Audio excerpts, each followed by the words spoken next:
or not, we cannot confirm. But if this is true, that to become a member of SARS, you must be an ex-convict. By an ex-convict, it means that you must have been convicted of a crime and then you have served your jail term and you are now an ex-convict. If this is a true requirement of becoming a member of SARS, then ask ourselves, why are we surprised? I mean, why are we surprised about the things that we are hearing about, the brutalization by members of SARS, the exploitation, the extortion, the stealing, the killing? Why are we surprised? I don't see why we should be surprised. But like we said, we cannot confirm if this is really true because the police force website did not provide us with any information on this. And who is surprised, by the way? I mean, who is surprised? These are things that should be there, accessible to the public, but who is surprised? Anyways, so on that note, we'll be taking a very short break. And when we come back, we'll be continuing on our discussion on end police brutality. We'll be right back shortly.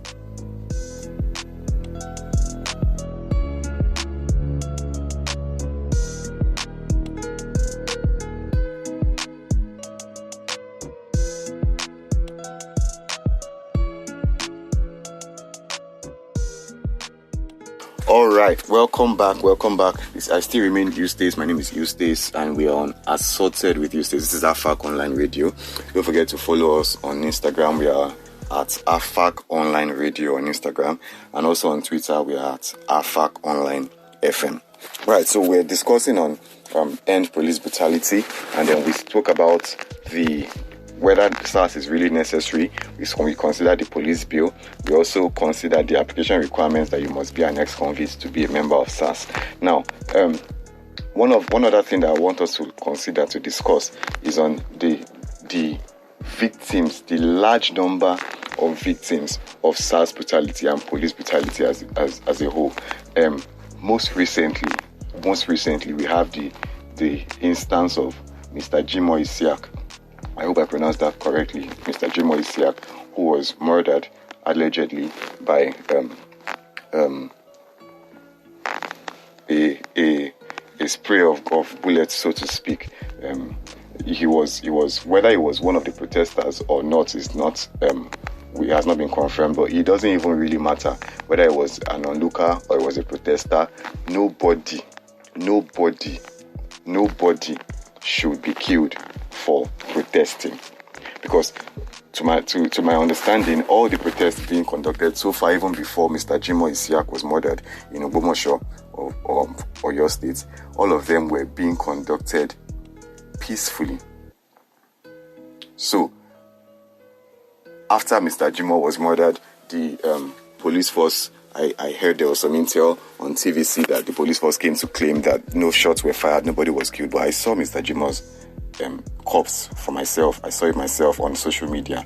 Mr. Jimoh was buried the same yesterday by a spray of bullets by a reprobate police officer because he was protesting. We lend our hearts to Mr. Jimoh's family and we pray that the Lord will bear them the fortitude to bear this loss. Grant them the fortitude to bear this loss in this period. And Mr. Jimoh Isiaq is just one of the many victims. We have other examples. We have Miss Bisola Ajayi, who was abducted by supposedly members of the FSAS. They were dressed in uniform, by the way, and she was abducted, kidnapped, and kept for about 3 days or so, if not for the efforts of the Nigerian Bar Association and also the efforts of the Rivers State government, whom we do not even know whether they would have entered into that situation if the Nigerian Bar Association did not come to the rescue. But anyways, they did, and we are grateful to them for doing so. She was eventually rescued alive and unhurt. By the way, she also told us that at the time they were considering killing her right before the police came to her rescue. So we thank God for that. But I must mention at this point, if Miss Bisola Ajayi did not have the friends or the network that came to her rescue and put her situation to the forefront, what would have happened? And Ms. Bisola Ajayi is just one example of people whom have been abducted by men in uniform. We have various examples. Various examples of unnamed people whom have been abducted, kidnapped, and ransomed, and eventually killed by men in uniform. And these people, their situations were not heard about because simply they did not have the wherewithal to reach out to the public and let their case be heard. So Ms. Bisola Ajayi is just one example. So yes, we have various instances, police brutality. We have instances where I know of someone who was driving a few weeks ago. He was driving and he was stopped by. Now this one was police. He was stopped by the police and they told him to calm down. He came down. He was on dreadlocks, by the way, which apparently now is a crime in Nigeria to have dreadlocks. I mean, who knows? He was on dreadlocks. He came down. They told him where is he going to. He told them where he's going to. He was still being a responsible citizen, by the way. And all of a sudden they told him, can they search his phone? For what? Why do you need to search my phone? And then they began to be hostile to him. They said, well, he's being hostile to an officer. They want to search his phone. You don't have any reason to search my phone. What have I done? They want to search his phone. And before we know what's happening, they shot my guy. They shot him. If not for the onlookers who were around, who quickly took him and rushed him to an hospital and saved his life, he would have been dead by now. So various examples of unnamed victims whom have been brutalized, whom have been killed, whom have been raped, whom have been exploited, whom have been robbed by men in uniform. Various examples of those whom have nobody to speak for them. Now, I was mentioned that this is not about a global trend. This is not about having end SARS or end police brutality be number one on Twitter, trending worldwide. That is completely not what this is about. This is about a need to speak up as a joint front. A need to speak up as a joint front. A need to have our voices heard. Now, on this need to have our voices heard, it is indeed sad, very sad, that our president has failed to issue a suitable response to our cry. Indeed, very sad that our president, I say again, has been unable to issue a suitable response to our cry. And there has been some argument. I heard someone said a while ago to me that indeed the refusal of the president to respond suitably to our cry is more of a power struggle than the fact that he does not want to respond. It's more of a power struggle in the sense that a power struggle between the people and the government, because they understand that if they respond and act on our cries, if they end SARS based on our public outcry, then it would mean and to show that the people actually have power, that the people actually stood up for something and the government bowed to their will. So it will mean that the government has acceded to those people's power, and then from that, the people will now begin to take up more needs for reform. They begin to take up more jointed fronts towards reforming the society, and then the government will have to cave, showing that eventually the government has more power than the people. But truly, this should not exist. There should not be any power struggle between the government and the people. Why? Because simply, power always, right from the instant, always existed in the people. Never the government. Power, I say that again, always from the instant existed in the people. Never the government. So the government only has power that was vested upon them by the people. If the people decide to exercise their power, the government has to bend to the needs, the wishes of the people whom elected them. So there should really not be any power struggle. In a saner climes, we find that the government does the wishes of the majority of the people. The majority of the people. Now here we see the majority of the people have been saying for days, end SARS, yet nothing. Majority of people have been saying for days, end SARS, but nothing.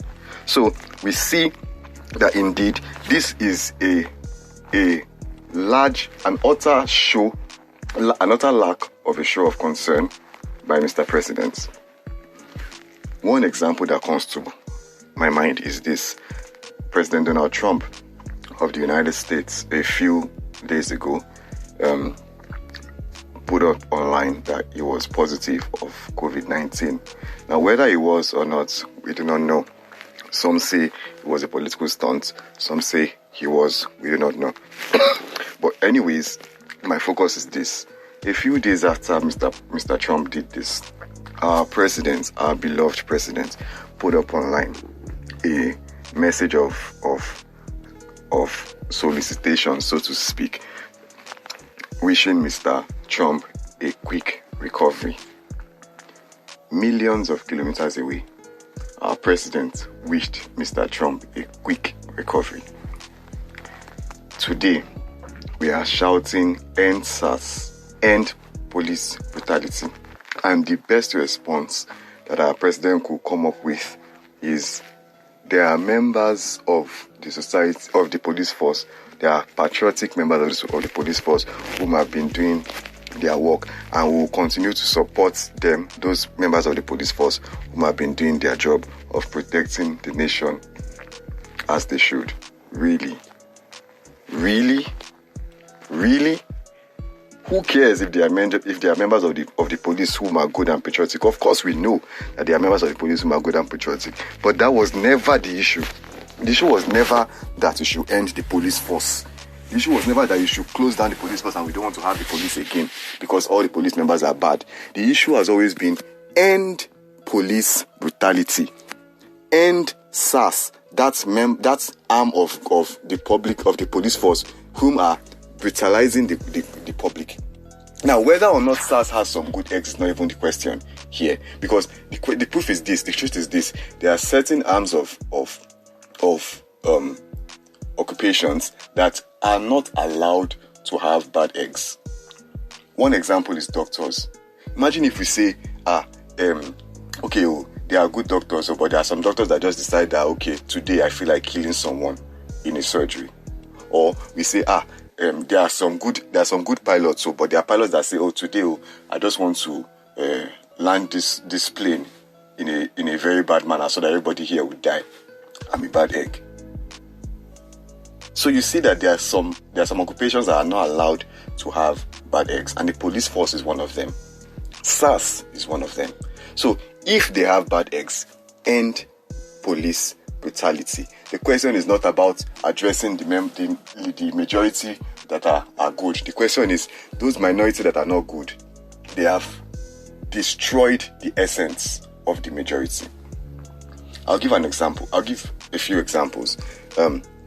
In Germany, the Nazist group were about a quarter of the German, about a quarter of the German population were the Nazist group. Yet, as minority as they were compared to the majority of the German population, the Nazis completely